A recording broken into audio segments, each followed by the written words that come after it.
to come up with. Sonam, do you want to test if your mic's on? Can everybody hear me? Yep. Brilliant. All right.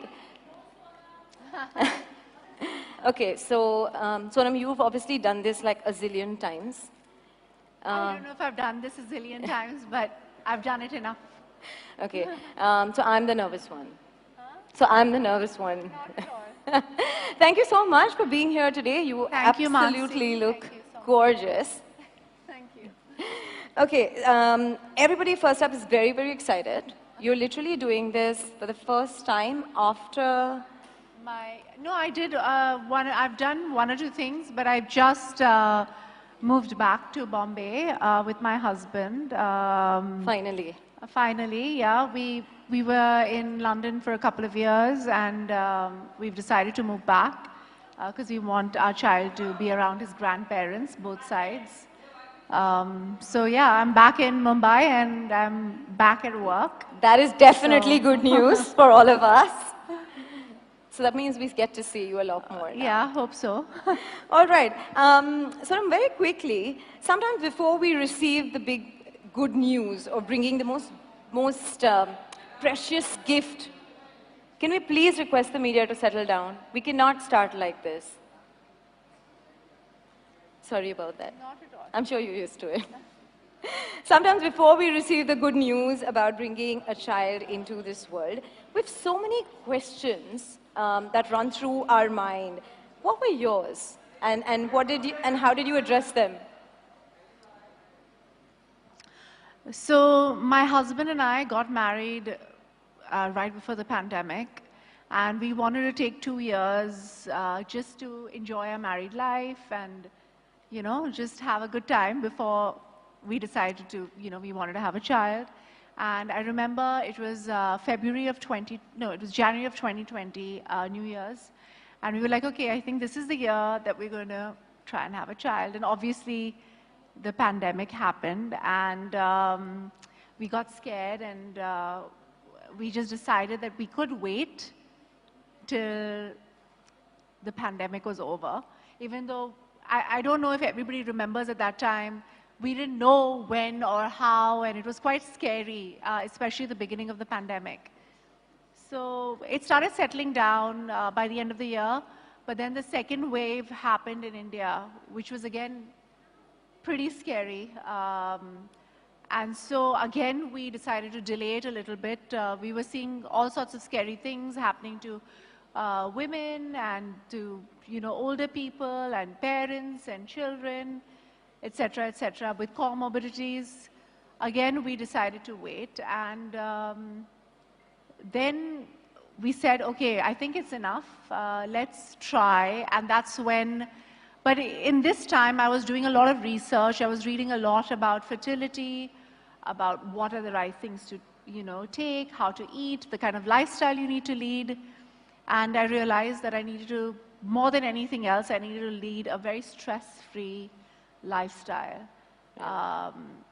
And yes, and the supplements and, you know, sleeping on time and eating right and all of those things come in, and they play a huge part as well. So I'm very happy that Prega News is taking a more holistic and a full approach to pregnancy. Right. I love how, as women, we're so accurate about the dates in our lives. No? Yes. We just know all the dates that things happen, like you mentioned, the New Year's that we decided. Do you think ovulation tracking is important? It's very important because contrary to what we were told or we know from, like, I don't know, that you just can't get pregnant in every day of the month. You know, there are some days where you're more fertile, and you know, and everybody's ovulation, I mean, a doctor will tell you this, but because as moms we know, because we've tried, you know, you try to get pregnant, everybody's ovulation date is different. So it's not the same day for everyone. Like, everybody doesn't have a 30-day cycle or a 28-day cycle. I have a 32-day cycle. You know, some people have a 28-day cycle. Some people even go up to 35 days. And those 5 days when you're ovulating, before and after, the ovulation are those 5 days when you're the most fertile, and an ovulation tracker is your best friend at that point. Because those are the 5 days where you are most likely to get pregnant. Right. So I did use an ovulation tracker with an app to get pregnant. There was a app called I don't remember the app right now, but there's a really good app that I had, which I would check my temperature and then pee on a stick to know am I ovulating or not ovulating. So yes, it was my best friend. So I'm so glad that they're coming up with, they have these beautiful ovulation trackers. Right. You mentioned about eating healthy, eating right, leading a more holistic life. Tell me, apart from the supplements of the obvious, which is iron, folic acid, what were the other supplements that were important, and how did you include it in your diet and meal plan? So honestly, I spoke to an amazing doctor called Dr. Gauri. And she's a Tamilian, and she's from India, but she lives in London right now, and she used to be an OBGYN with the NHS in the UK, and she's as Indian as like when you meet her, you think she's like the sweetest old Indian auntie who's giving you the best advice. And but she's a brilliant doctor. She was the first one to come up with water births in the UK, but she was a surgeon. And she decided that, we should have, like in India, we prefer natural births, but everywhere else in the world, they go straight away for a C-section. So she told me that, we have to eat the Indian way, which is a full, we have all these new things where we're doing high protein and this and that. She's like, you just have to eat a balanced anti-inflammatory diet, which is basically Indian khana, which is, roti, bhaji, dal, if you're non-vegetarian, then a chicken or a fish, and dahi. And I just had a balanced meal, and I was walking, and I was doing a little bit of exercise, and I was taking my supplements. And just being simple and not going crazy on crazy diets really helped my health. And I had a great pregnancy. And we saw that. Yeah, I had a great pregnancy. I put on a lot of weight, but I had a great pregnancy. And because I just kept it easy and simple, and I wasn't eating sugar or the Gond ke laddus or all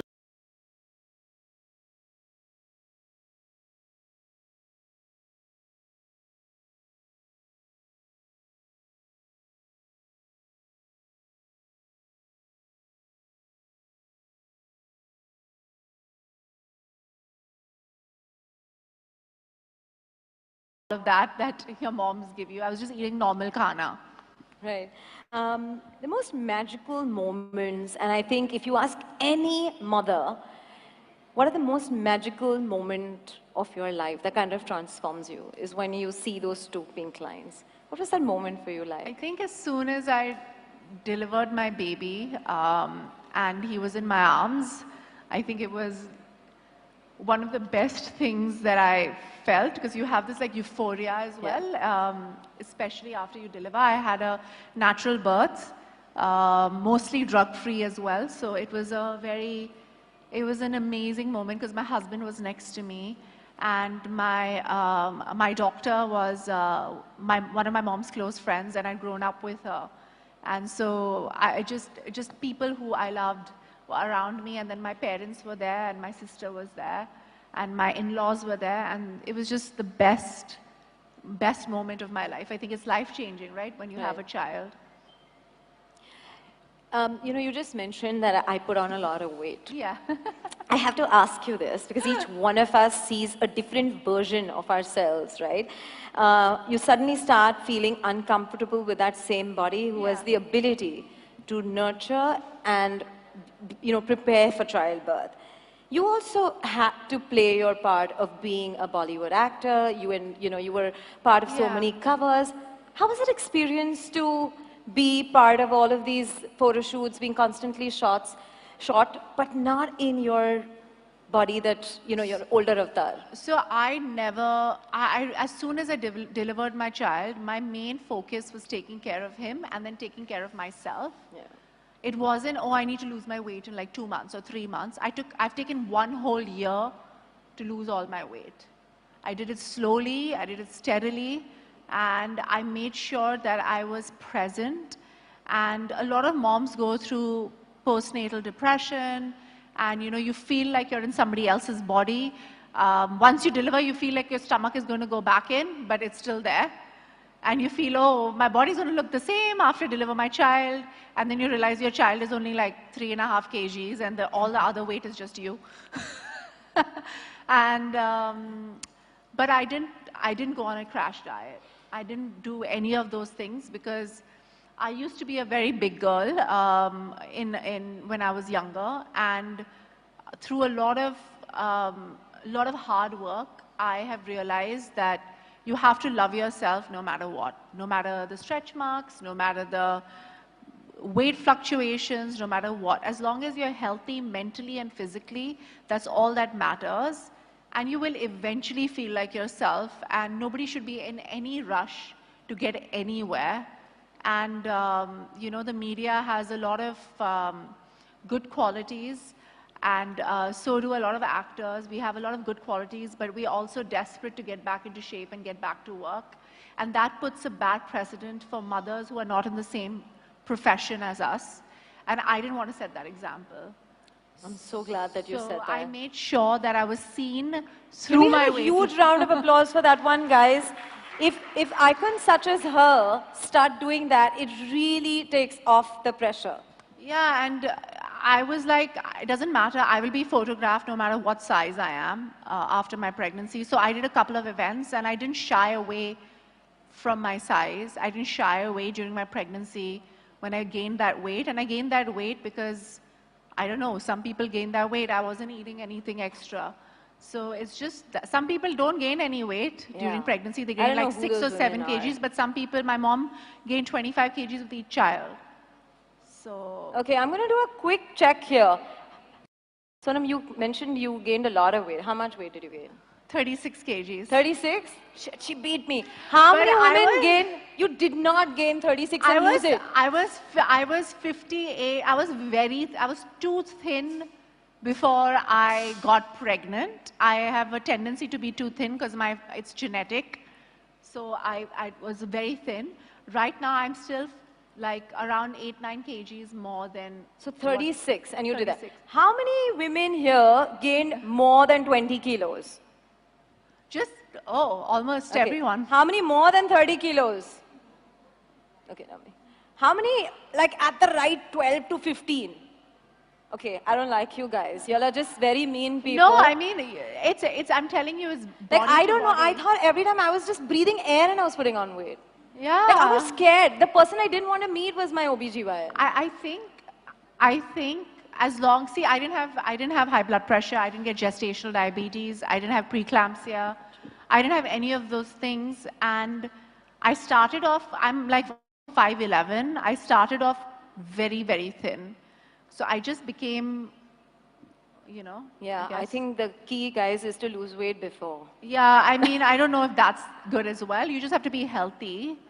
Just be no, but I think I probably should say this, that no matter how much weight you put on, you will shed it all once baby is out and you're running, not in the first year, but 2-3 years you will definitely get rid of that because it's a hard job. You take time. It takes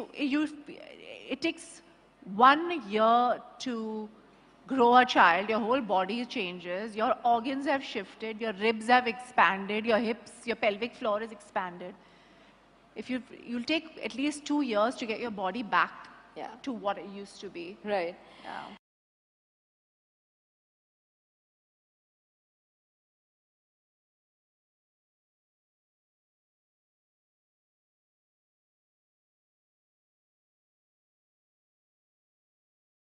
Version of you in a different shape, different size, being in a space where you're like, you know what, I don't want to rush into this, even though people look up to me. How has your fashion evolved in this process? First of all, people make the worst maternity clothes. I just want you to know. I feel like fashion needs to evolve where maternity clothes and bigger girls are concerned. There isn't literally anything that you can find in the market. And so I was just like, I need to find regular clothes that I can wear as a pregnant lady. And I tried to find clothes that would fit me when I was pregnant, which was impossible. But I found some. I did not, I bought some maternity jeans, but I just found everything else heinous. It was horrible. They're like so ugly, some of the maternity You still clothes. managed to look really good. Thanks. Just those 6 pictures that you showed are those pictures that you can see. Those I put on social media. Otherwise, the rest of the time I was in kaftans. I promise you. Sure, we're going to play a quick rapid fire. You've got to answer these just in about a word. One thing that worried you about being pregnant? Before I got pregnant or during my pregnancy? Before. You know, like a few of my friends, I was 36 years old when I got pregnant. So it's an advanced age pregnancy. A few of my friends had gotten pregnant also at a similar age who were older than me. And they kept telling me about all these tests that they needed to take to, you know, check the health of the child, of the fetus, etc. And, you know, that anxiety was always there, right? You always have that anxiety every time you go for a checkup or a sonography or something. There's always anxiety. Is my baby okay? Is everything going to be okay? And I sort of started getting that anxiety from before I got pregnant. You know, and it's about the child. Yeah. How did tracking your ovulation make you feel? You nervous? I mean, it's stress-free because you're not guessing when you're supposed to have sex. You know. Yeah. It sort of takes out the romance for a short period of time, but then you get into it. You know, you make it happen. Especially if you love your husband. I love how honest she is. One thing you did to boost your immunity that you would recommend to all moms? I think folic acid, iron, all the supplements that you see has everything in it, you know. I would suggest, is there omega in it as well? Yeah. Yeah, and so there's nothing that's not there in it. Right. So supplementing with a good balanced diet is what you need. And drink lots of water, always. One thing that came to your mind when you saw the 2 lines on the rapid detection kit? Well, I was quite excited. I remember it was Christmas. It was on 25th of December, I found out I was pregnant. It was special. And the weird thing was my husband had COVID at that time. So we were sleeping in 2 separate rooms. And, you know, I missed my period. I was like, I'm pregnant. He's like, great. we were literally on FaceTime in the same apartment. How uncanny is that, right? The biggest news of your life, of your marriage, and you want to like share it on FaceTime. The one thing that scared you when you went to the doctors, don't tell me it was the weight. No, I mean, that was always like, I remember Avan used to keep like saying like, what is this, Sonam? I was like, I swear to God, I'm eating exactly what you're telling me to eat. I'm just gaining this weight. I'm not cheating. It wasn't my weight though. That wasn't scary. It was just, you know, I think as a first-time mom, everything just makes you nervous. Right. Yeah. The question you Googled most when you were pregnant? How much weight are you supposed to put on? Okay, one health routine you would never skip? Exercising. I exercised through my pregnancy. And I did Pilates. You know, this is like, unless the doctor tells you you have to lay flat on your back, you should walk and do Pilates and weight training, and you need to exercise. Be careful of yoga, unless you know a yoga practitioner who knows maternity yoga, because that can be a little dangerous. And too heavy weights, but just be active. Right. One pregnancy symptom that you remember the most? I was nauseous for the first 3 months, but I never threw up. So I never got any relief. So I was just constantly nauseous, which was horrendous. Because I'm like nauseous, and you know, you want to throw up, but I couldn't throw up. Yeah. That wasn't great. Right. One word that you would like to erase from your dictionary after motherhood? One word? No, I mean, there isn't really any Such word, I Okay. can't think of anything right now. 9 months in or 9 months out? The easier phase. 9 months in, guys. How many people agree? 9 months in. Oh man. Who is better at changing diapers? You or Anand? Definitely me. Okay. Who is better at putting the baby to sleep? You or your partner? Me.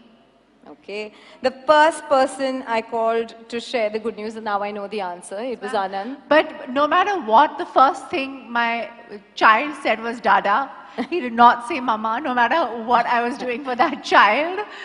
Yeah. Yeah. He's Play, obsessed with his father, huh? playdates or girls' night out? The easier ones to plan. I think they're equally difficult because a lot of my friends are moms now, and we all like to get into bed by like 10. So like you cancel in on plans like, okay guys, I can't come in today. Or you're waiting for girls to cancel plans. Who else waits for their friends to say, nahi hoga? I just want everybody to know my child has just, after a year, started sleeping through the night, okay?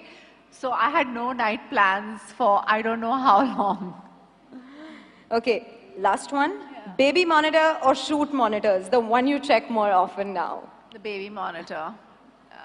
It's going to be a while till you give up on that one. No, I think the shoot monitor I never checked in the first place because I had an amazing team, you know, who takes care of me. I've had the same team since I joined this film industry. Lovely. So, you know, Namrata, who's done my makeup, I don't know if she's here, I don't know where she's gone. I've had literally the same team. So, you know, they make me look fabulous, and so I'm happy. Incredible. We've had lots of questions coming in when we said that we're going to be doing this chat with you. And I'm going to request Team Kid Stop Press to head out to ask this question. The first one is from Thara Gowda. Thara's from Bangalore. Where are you, Thara? Oh, nice. Hi. I like these little hooters. Why didn't I get one? I'll do it for you.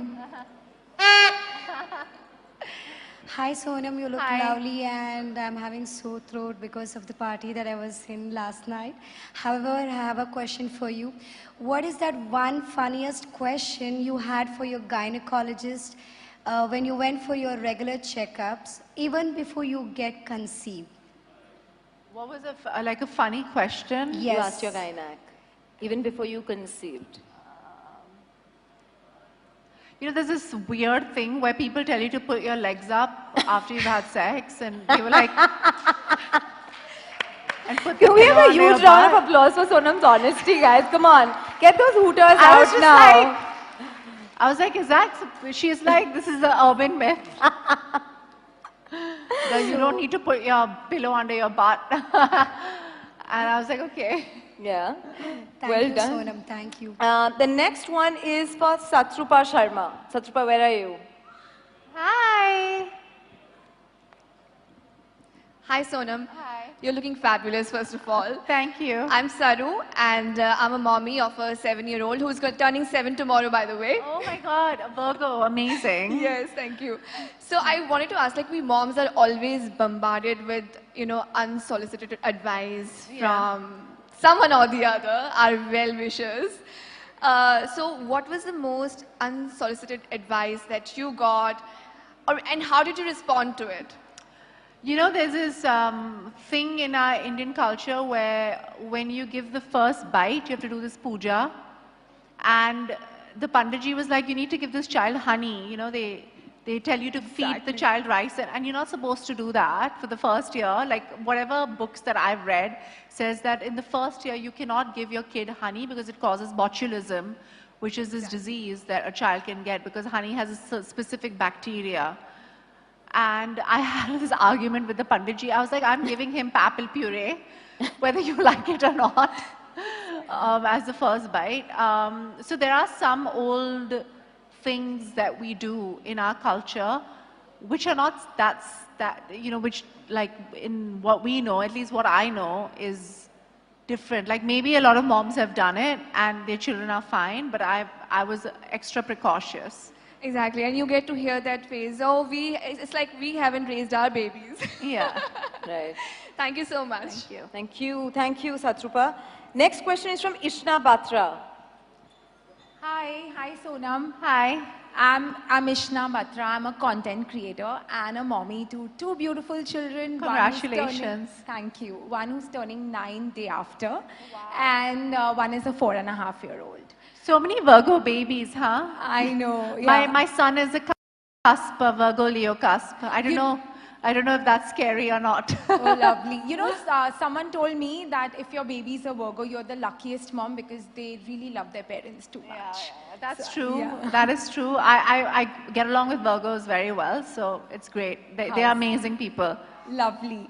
So getting on to the question, I want to ask you, how did you break the news to your family and friends when you got pregnant? So on FaceTime, Oh, wow. because I called our parents together on. Actually, my in-laws and my parents are really good friends. Lovely. So, like I said, it was on Christmas. It was Christmas, and Anand and I were in London, and my in-laws and my parents had gone together on a holiday to Varna. Oh, wow. And so they were on holiday together, which is great, right? When your in-laws and your parents are such good friends that they want to take Amazing. holidays together.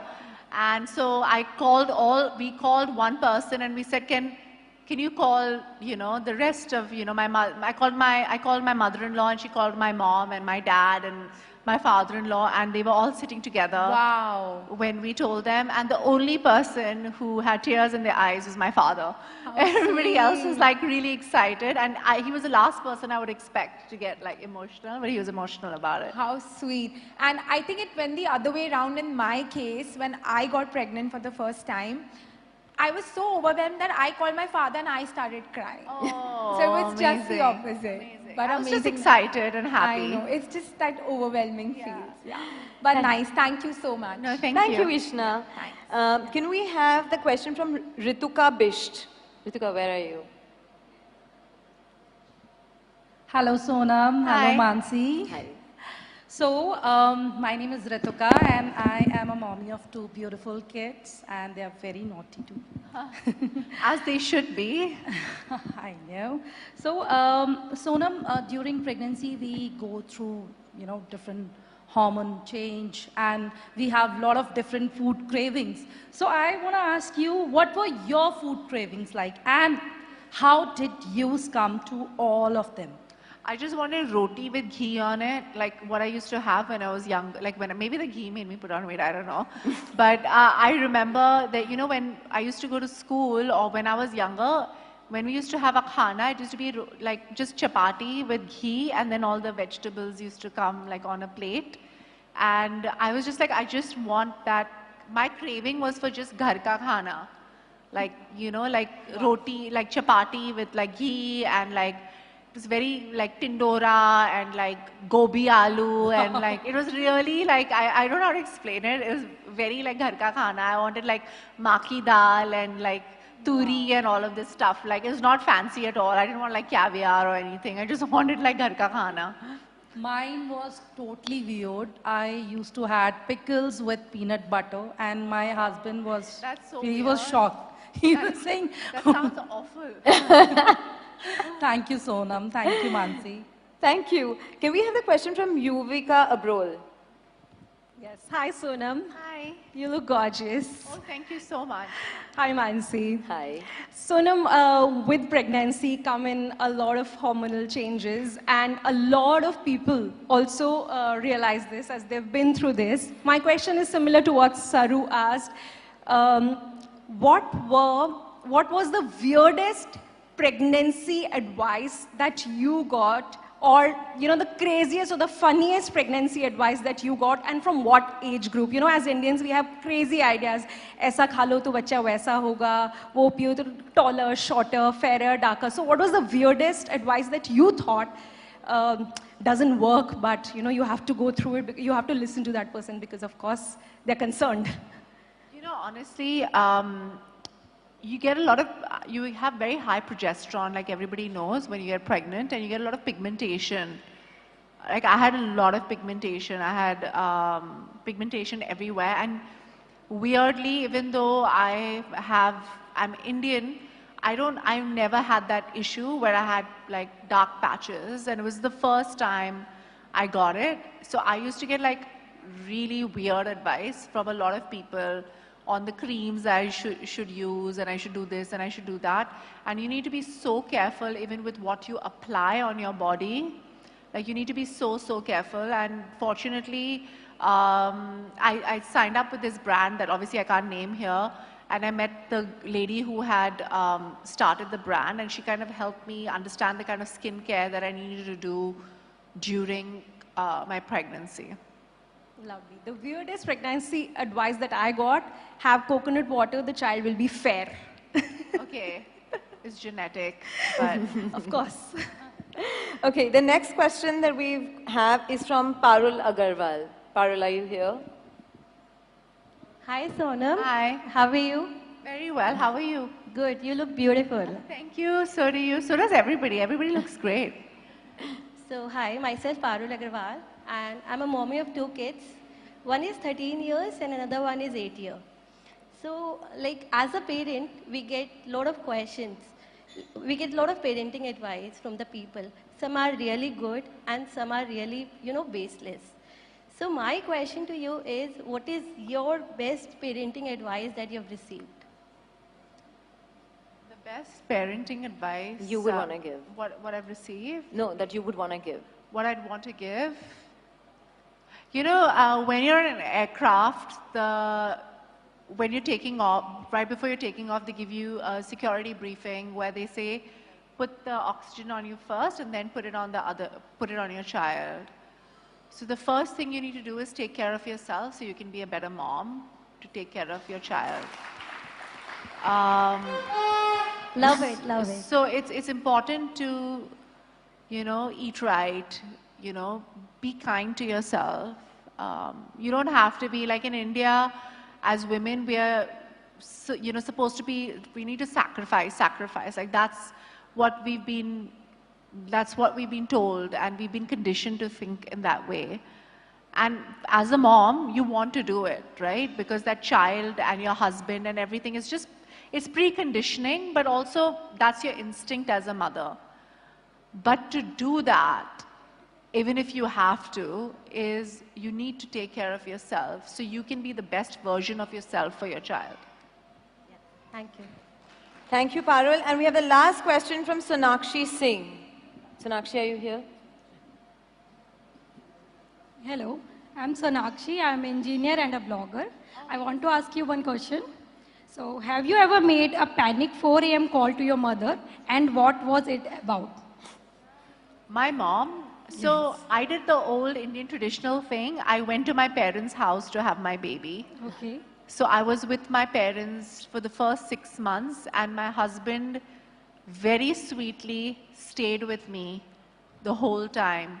So I came to my parents' house in the last 2 months of my pregnancy, and I stayed the first 6 months with my parents. Okay, that's nice. I think it was one of the best decisions I made, because the comfort you feel in your mother's house is something that you don't feel in your own home. Yes, that's true.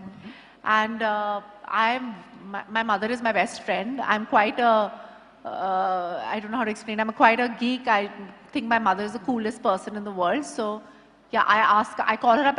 My mother never has a phone on silent, Okay. because she That's wants to really make great. sure that her children can always be in touch with her. So I can call her at any time, and I know she will pick up the phone. Thank you for answering. Thank you so much. Trust me, after you become a mother, your phone can never be on silent. How many of you guys agree to that one? Okay, thank you, ladies. Thank you for being so patient, and thank you for being such a tribe this afternoon. I want to request group number 1, if they can come up on stage for their pictures.